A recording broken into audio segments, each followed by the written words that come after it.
Hello ji, welcome back to episode 2 of bold बात science के साथ। आज के इस एपिसोड में हम बात करने वाले हैं हाइमन के बारे में। हाँ जी, वही हाइमन जिसे सोसाइटी वर्जिनिटी का टेस्ट बताती है। हाइमन होता क्या है और क्या हाइमन वर्जिनिटी का टेस्ट है या नहीं, आज हम इस बारे में बात करेंगे। हाइमन एक छोटी सी थीन इलास्टिक मेम्ब्रेन होती है जो कि हमारी वर्जाइनल ओपनिंग के पास प्रेजेंट होती है। हाइमन का काम वर्जिनिटी बताना नहीं होता है। जो हाइमन है वो अर्ली चाइल्डहुड के टाइम पर हमें इन्फेक्शन से प्रोटेक्ट करती है।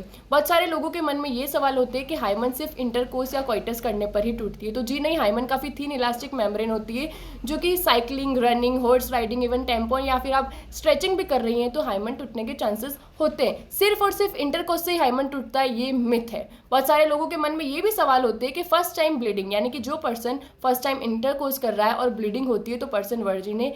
ये भी बहुत बड़ा मिथ होता है जो कि हमारे अराउंडिंग और सराउंडिंग हमें सुनने को मिलता है। तो जी नहीं, हाइमन काफ़ी थिन इलास्टिक मेम्ब्रेनस टिश्यू होता है जिसके टूटने पर कोई भी ब्लीडिंग नहीं होती है। और बाय चांस किसी पर्सन को ब्लीडिंग हो रही है इंटरकोर्स के टाइम तो उसका वजाइना काफ़ी ड्राई हो सकता है और फ्रिक्शन हो सकता है वजाइना के आसपास, इस वजह से ब्लीडिंग होने के हाई चांसेस है।